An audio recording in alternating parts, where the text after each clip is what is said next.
নমস্কাৰ বন্ধু বান্ধৱীসকল, GS in এছামিছলৈ স্বাগতম। আজি আমি এই ভিডিঅ'টোত আলোচনা কৰিম পিটছ ইণ্ডিয়া এক্ট অফ 1784, পিটৰ ভাৰত শাসন আইন 1784। আৰু এই ভিডিঅ'টো আসাম টেট 2021ৰ বাবে বহুত ইম্পৰ্টেণ্ট হয় আৰু লগতে সকলো কম্পিটিটিভ পৰীক্ষাৰ কাৰণে উপযোগী হয়।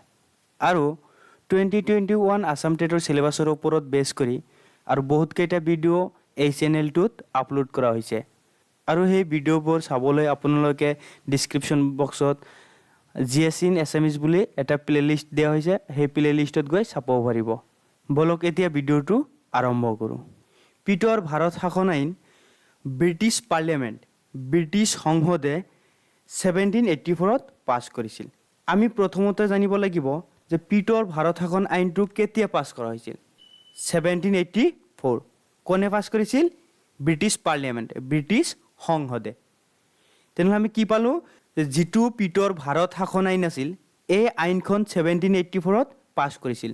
কোনে পাছ কৰিছিল? ব্ৰিটিছ সংসদে।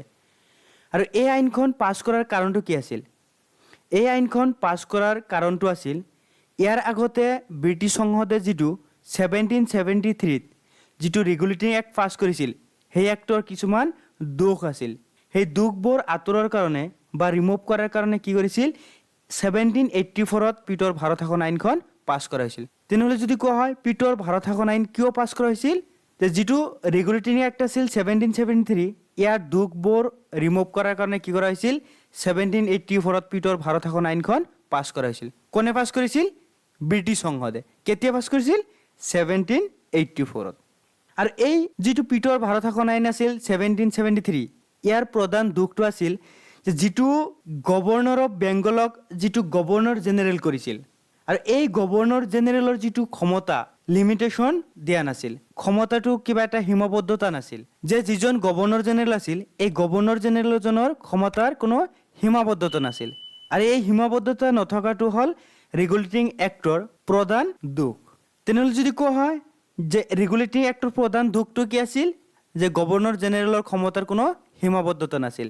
এই 1773 যিটো ৰেগুলেটিং এক্ট আছিল, এই এক্টৰ দোষবোৰ আঁতৰৰ কাৰণে কোনখন আইন অনা হৈছিল? পিটৰ ভাৰত শাসন আইন। কেতিয়া আনিছিল? 1784। কোনে আনিছিল? ব্ৰিটিছ সংসদ, ব্ৰিটিছ পাৰ্লিয়ামেণ্টে। আৰু এই আইনখনক পিটৰ ভাৰত শাসন আইন বুলি কিয় কোৱা হয়? পিটৰ ভাৰত শাসন আইন বুলি কোৱা হয়, বেলেগ এটাতো নামো দিব পাৰিলোঁ হয়। ইয়াৰ কাৰণটো হ'ল কি, যেতিয়া ব্ৰিটিছ সংসদে, ব্ৰিটিছ পাৰ্লিয়ামেণ্টে এই আইনখন পাছ কৰিছিল, তেতিয়াৰ প্ৰধানমন্ত্ৰী আছিল উইলিয়াম পিট। তেতিয়া ইংলেণ্ডৰ প্ৰধানমন্ত্ৰী কোন আছিল? উইলিয়াম পিট। তেওঁৰ নামতে কি কৰা হৈছিল? এই এক্টটোক পিটছ ইণ্ডিয়া এক্ট বুলি কোৱা হৈছিল। তেনেহ'লে যদি কোৱা হয় যে এই পিটৰ ভাৰত শাসন আইনটো কেতিয়া পাছ কৰিছিল? 1784। আৰু ইয়াক কিয় পিটৰ ভাৰত শাসন বুলি কোৱা হয়? যে তেতিয়াৰ ব্ৰিটেইন বা ইংলেণ্ডৰ বা ইংৰাজ প্ৰধানমন্ত্ৰী কোন আছিল? উইলিয়াম পিট। সেইকাৰণে ইয়াক পিটৰ ভাৰত শাসন আইন বুলি কোৱা হয়।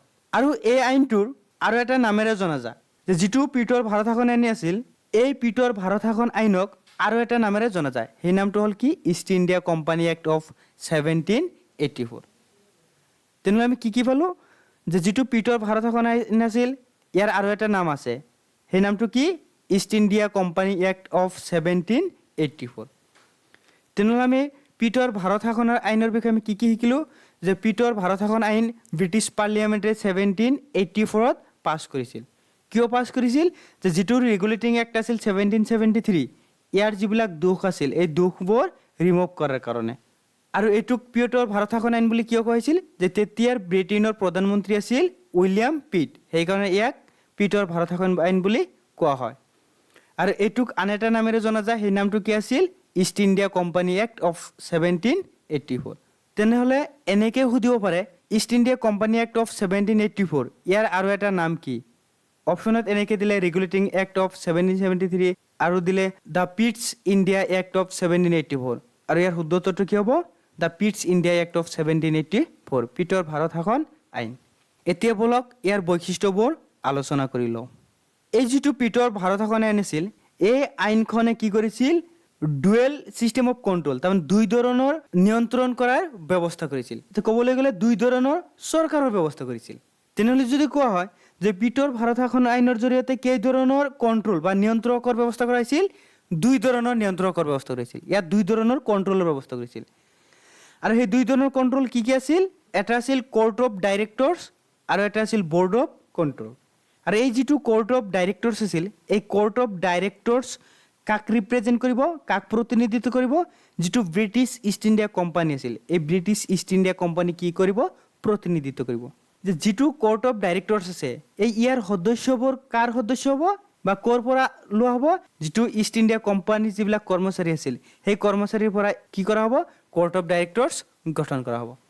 আৰু ব্ৰিটিছ চৰকাৰৰ পৰা যিবিলাক মানুহক পঠাই দিয়া হ'ব বা যিবিলাক ব্ৰিটিছ চৰকাৰে যিবিলাক বিষয়ববীয়াক কি কৰিব? পঠাই দিব, ইহঁতক লৈ কি গঠন কৰা হ'ব? বৰ্ড অফ কণ্ট্ৰোল গঠন কৰা হ'ব। সেইকাৰণে বৰ্ড অফ কণ্ট্ৰোলে কি কৰিব? ব্ৰিটিছ চৰকাৰক প্ৰতিনিধিত্ব কৰিব। আৰু কোৰ্ট অফ ডাইৰেক্টৰ্ছে কাক প্ৰতিনিধিত্ব কৰিব? ব্ৰিটিছ ইষ্ট ইণ্ডিয়া কোম্পানীক। যে প্ৰথম বৈশিষ্ট্যটো কি পালোঁ? যে পিটছ ইণ্ডিয়া এক্টে 2 ধৰণৰ কণ্ট্ৰোলৰ ব্যৱস্থা কৰিছিল। সেই 2 ধৰণৰ কণ্ট্ৰোল কি কি আছিল? এটা আছিল কোৰ্ট অফ ডাইৰেক্টৰ্ছ আৰু এটা আছিল বৰ্ড অফ কণ্ট্ৰোল। এই কোৰ্ট অফ ডাইৰেক্টৰ্ছে কাক ৰিপ্ৰেজেণ্ট কৰিব? কোম্পানীক। আৰু বৰ্ড অফ কণ্ট্ৰোলে কাক ৰিপ্ৰেজেণ্ট কৰিব? ব্ৰিটিছ গভৰ্ণমেণ্ট, ব্ৰিটিছ চৰকাৰক। আপোনালোকক এনেকৈ সুধিব পাৰে যে বৰ্ড অফ কণ্ট্ৰোলে কাক ৰিপ্ৰেজেণ্ট কৰিব? According to Pitt's India act, সেইটো কি হ'ব? British government. যে বৰ্ড অফ কণ্ট্ৰোলে ব্ৰিটিছ গভৰ্ণমেণ্টক ৰিপ্ৰেজেণ্ট কৰিব আৰু কোৰ্ট অফ ডাইৰেক্টৰ্ছে ব্ৰিটিছ ইষ্ট ইণ্ডিয়া কোম্পানীক ৰিপ্ৰেজেণ্ট কৰিব। আৰু এই যিটো ব্ৰিটিছ চৰকাৰক ৰিপ্ৰেজেণ্ট কৰা, প্ৰতিনিধিত্ব কৰা যিটো বৰ্ড অফ কণ্ট্ৰোল, ইয়াৰ সদস্য কিমান থাকিব? ইয়াৰ সদস্য থাকিব 6 জন। যিটো পিটৰ ভাৰত শাসন আইন আছিল, ইয়াৰ দ্বিতীয় বৈশিষ্ট্যটো হৈছে কি? যিটো বৰ্ড অফ কণ্ট্ৰোল থাকিব, এই বৰ্ড অফ কণ্ট্ৰোলখন কি কৰা হ'ব? 6 জনীয়া সদস্যৰে গঠন কৰা হ'ব। আৰু এই আইনটোৱে কি কৰিলে? যে ব্ৰিটিছ ইষ্ট ইণ্ডিয়া কোম্পানীৰ যিবিলাক কাৰ্যকলাপ আছে, যিবিলাক ফাংচন আছে বা এক্টিভিটি আছে, এই এক্টিভিটিবোৰক কি কৰিছিল? 2টা ভাগত ভাগ কৰিছিল। এটা হ'ল কমাৰ্চিয়েল আৰু এটা হ'ল পলিটিকেল, ব্যৱসায়িক আৰু ৰাজনৈতিক। যে যিটো পিটৰ ভাৰত শাসন আইন আছিল, এই পিটৰ ভাৰত শাসন আইনৰ জৰিয়তে কি কৰিছিল? যে ব্ৰিটিছ ইষ্ট ইণ্ডিয়া কোম্পানীৰ কাৰ্যকলাপবোৰক ভাগ কৰা হৈছিল। কি কি ভাগত ভাগ কৰা হৈছিল? কমাৰ্চিয়েল আৰু পলিটিকেল, ব্যৱসায়িক আৰু ৰাজনৈতিক। তেনেহ'লে আমি এতিয়ালৈ কি কি পালোঁ? যে এই এক্টত কি কি কোৱা হৈছিল? যে এই এক্টত কোৱা হৈছিল যে 2 ধৰণৰ নিয়ন্ত্ৰকৰ ব্যৱস্থা কৰা হ'ব। এটা হ'ব কোৰ্ট অফ ডাইৰেক্টৰ্ছ আৰু এটা হ'ব বৰ্ড অফ কণ্ট্ৰোল। আৰু এই বৰ্ড অফ কণ্ট্ৰোলটো 6 জনীয়া সদস্যৰে গঠন কৰা হ'ব। আৰু ব্ৰিটিছ ইষ্ট ইণ্ডিয়া কোম্পানীৰ কাৰ্যকলাপবোৰক 2টা ভাগত ভাগ কৰা হ'ব। এটা হ'ব কমাৰ্চিয়েল, ব্যৱসায়িক, আৰু এটা হ'ব পলিটিকেল, ৰাজনৈতিক। তাৰপিছত কি ক'লে? যে এই আইনটোৱে আৰু ক'লে কি? যে যিটো কোৰ্ট অফ ডাইৰেক্টৰ্ছ আছে, এই কোৰ্ট অফ ডাইৰেক্টৰ্ছে কি কৰিব? কমাৰ্চিয়েল ফাংচন, যিবিলাক ব্যৱসায়িক কাৰ্যকলাপ আছে, এইবোৰ চোৱা চিতা কৰিব, মেনেজ কৰিব বা নিয়ন্ত্ৰণ কৰিব। যে ব্যৱসায়িক কাৰ্যকলাপবোৰ কোনে নিয়ন্ত্ৰণ কৰিব? Court of directors. আৰু যিবিলাক ৰাজনৈতিক কাৰ্যকলাপ আছিল, এই ৰাজনৈতিক কাৰ্যকলাপবোৰ কোনে নিয়ন্ত্ৰণ কৰিব? Board of control. তেনেহ'লে আমি কি কি পালোঁ? যে যিটো বৰ্ড অফ কণ্ট্ৰোল গঠন কৰা হৈছিল, এই বৰ্ড অফ কণ্ট্ৰোলে ৰাজনৈতিক কাৰ্যকলাপবোৰ কি কৰিব? নিয়ন্ত্ৰণ কৰিব বা চোৱা চিতা কৰিব। আৰু যিটো কোৰ্ট অফ ডাইৰেক্টৰ্ছ আছিল, এই কোৰ্ট অফ ডাইৰেক্টৰ্ছে কি কৰিব? কমাৰ্চিয়েল এফেয়াৰ্ছ, যিবিলাক ব্যৱসায় বাণিজ্যৰ লগত যিবিলাক জড়িত কাৰ্যকলাপ, এই ব্যৱসায়িক কাৰ্যকলাপবোৰ কি কৰিব? কোৰ্ট অফ ডাইৰেক্টৰ্ছে নিয়ন্ত্ৰণ কৰিব। তাৰপিছৰ বৈশিষ্ট্যটো হ'ল কি? আমি ইয়াৰ আগতে জানিছোঁ কি? Regulating act. সেই ৰেগুলেটিং এক্টত কি কোৱা হৈছিল? যে যিজন বংগৰ গভৰ্ণৰ জেনেৰেল থাকিব, এই বংগৰ গভৰ্ণৰ জেনেৰেলক সহায় কৰাৰ কাৰণে কি কৰা হ'ব? এটা এক্সিকিউটিভ কাউন্সিল গঠন কৰা হ'ব। আৰু এই এক্সিকিউটিভ কাউন্সিলত সদস্য থাকিব কিমান? 4 জন। সেইটো কোৱা হৈছিল ৰেগুলেটিং এক্ট 1773। এই পিটৰ ভাৰত শাসন আইনত কি ক'লে? এই যিটো গভৰ্ণৰ জেনেৰেলৰ যিটো এক্সিকিউটিভ কাউন্সিল আছিল, ইয়াৰ সদস্য আছিল 4 জন। কিন্তু এতিয়া কি কৰা হ'ব? এই 4 জনৰ পৰা 3 জনলৈ হ্ৰাস কৰা হ'ব, কমাই দিয়া হ'ব। যে ৰেগুলেটিং এক্টত যি কৈছিল যে 4 জনীয়া সদস্যৰে এক্সিকিউটিভ কাউন্সিল গঠন কৰা হ'ব আৰু এই এক্সিকিউটিভ কাউন্সিলে কি কৰিব? গভৰ্ণৰ জেনেৰেলজনক সহায় কৰিব।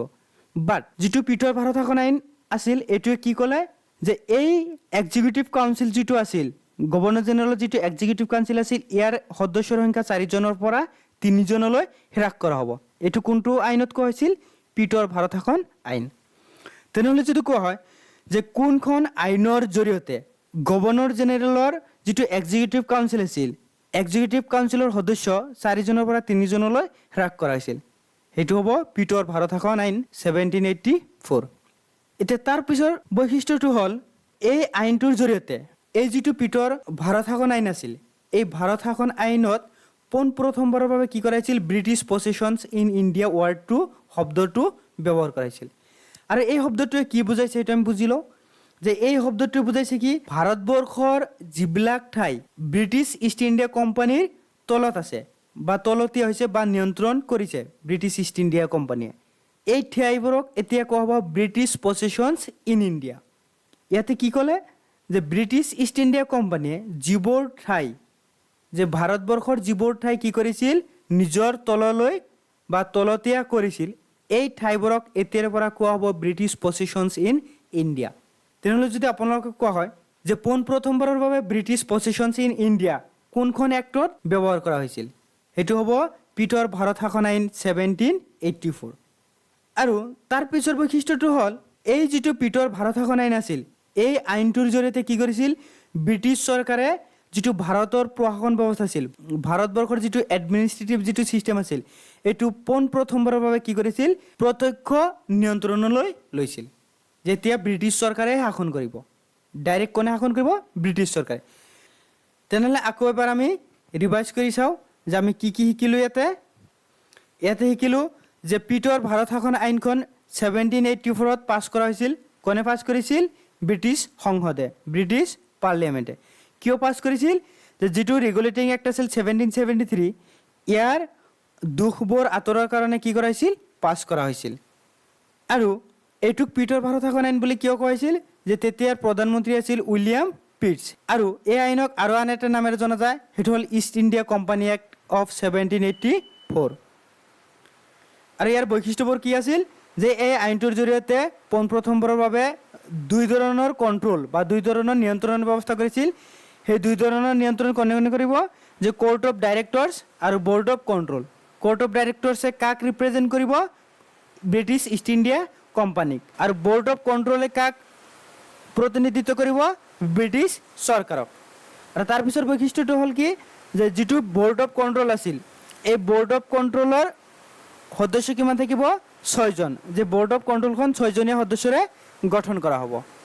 আৰু তাৰপিছত বৈশিষ্ট্যটো কি হৈছিল, যে যিটো ব্ৰিটিছ ইষ্ট ইণ্ডিয়া কোম্পানী যিবিলাক কাৰ্যকলাপ আছিল, এই কাৰ্যকলাপবোৰক কি কৰাইছিল, দুটা ভাগত ভাগ কৰাইছিল। এটা হ'ল কমাৰ্চিয়েল আৰু এটা হ'ল পলিটিকেল। এই কমাৰ্চিয়েল যিবিলাক কাৰ্যকলাপ আছে, এইবিলাক কোনে চোৱা চিতা কৰিব, কোৰ্ট অফ ডাইৰেক্টৰ্ছ। আৰু যিবিলাক ৰাজনৈতিক কাৰ্যকলাপ আছে, এইবিলাক কোনে চোৱা চিতা কৰিব, বৰ্ড অফ কণ্ট্ৰল। আৰু তাৰপিছত কি কোৱা হৈছিল, যে যিটো বংগৰ গভৰ্ণৰ জেনেৰেলৰ যিটো এক্সিকিউটিভ কাউন্সিল আছিল, ইয়াৰ যিটো সদস্য আছিল 4জন, এই 4জনৰ পৰা এই আইনখনৰ জৰিয়তে কি কৰা হৈছিল, 3জনলৈ হ্ৰাস কৰা হৈছিল, কমাই দিয়া হৈছিল। আৰু তাৰপিছত কি কৰাইছিল, যে পোনপ্ৰথমবাৰৰ বাবে ব্ৰিটিছ পছেশ্যন ইন ইণ্ডিয়া শব্দটো এই আইনটোৰ জৰিয়তে ব্যৱহাৰ কৰা হৈছিল। আৰু তাৰপিছত কি হৈছিল, যে ব্ৰিটিছ চৰকাৰে কি কৰিছিল, যিটো ভাৰতৰ প্ৰশাসন ব্যৱস্থা আছিল, ইয়াৰ ওপৰত পোনপ্ৰথমবাৰৰ বাবে ডাইৰেক্ট নিয়ন্ত্ৰণলৈ লৈ গৈছিল। আৰু এই ৰেগুলেটিং এক্টৰ লিংকটো ডিছক্ৰিপশ্যন বক্সত দিয়া হৈছে, তাৰ পৰা আপোনালোকে চাব পাৰিব। আৰু যদি ভিডিঅ'টো ভাল লাগিছে, আপোনালোকে চেনেলটো ছাবস্ক্ৰাইব কৰিব, আৰু ভিডিঅ'টো লাইক কৰিব, শ্বেয়াৰ কৰিব আৰু কমেণ্ট কৰিব। আৰু টেটৰ চিলেবাছৰ ওপৰত ভিত্তি কৰি বহুতকেইটা ভিডিঅ' আপলোড কৰা হৈছে, সেইবোৰ চাবলৈ আপোনালোকে ডিছক্ৰিপশ্যন বক্সত GS in Assamese বুলি এটা প্লেলিষ্ট বনোৱা হৈছে, তাতে চাব পাৰিব। যে টেটৰ চিলেবাছ 2021ত যিবিলাক আছে, যে চেণ্ট্ৰেল গভৰ্ণমেণ্ট, ষ্টেট গভৰ্ণমেণ্ট, এইবিলাক যিবিলাক আছে, সেইবিলাকৰ ওপৰত কি কৰিছে, ভিডিঅ' বনাইছে। এতিয়া চেণ্ট্ৰেল গভৰ্ণমেণ্টৰ বিষয়ে যেতিয়া আমি বুজিম, তেতিয়া আমি কি বুজি পাম, যে তেতিয়া বুজি পাম যে ৰাষ্ট্ৰপতি আহিব, উপৰাষ্ট্ৰপতি আহিব, প্ৰাইম মিনিষ্টাৰ আহিব, লোকসভা আহিব, ৰাজ্যসভা, এইবিলাক আহিব। আৰু এইবিলাকৰ প্ৰত্যেকটো টপিকৰ ওপৰত কি কৰা হৈছে, ভিডিঅ' বনাইছে। ঠিক তেনেদৰে যে ষ্টেট গভৰ্ণমেণ্টৰ আণ্ডাৰত কোন কোন আহিব, গভৰ্ণৰ আহিব, চিফ মিনিষ্টাৰ আহিব, আৰু কি আহিব, লেজিছলেটিভ এছেম্বলি আহিব, আৰু এইবিলাকৰ ওপৰত কি কৰা হৈছে, ভিডিঅ' বনোৱা হৈছে। সেইবোৰ আপোনালোকে যিটো GS in Assamese বুলি প্লেলিষ্ট আছে, সেই প্লেলিষ্টৰ লিংকটোত ক্লিক কৰি আপোনালোকে চাব পাৰিব। আৰু যদি ভিডিঅ'বোৰ ভাল লাগে, আপোনালোকে চেনেলটো ছাবস্ক্ৰাইব কৰিব, আৰু ভিডিঅ'টো লাইক কৰিব, শ্বেয়াৰ কৰিব আৰু কমেণ্ট কৰিব। আৰু আপোনালোকৰ কেনেকুৱা টপিকৰ ওপৰত বা কোনটো টপিকৰ ওপৰত ভিডিঅ' লাগে, আপোনালোকে কমেণ্ট ছেকশ্যনত কমেণ্ট কৰি জনাব। থেংক ইউ ফৰ ৱাচিং।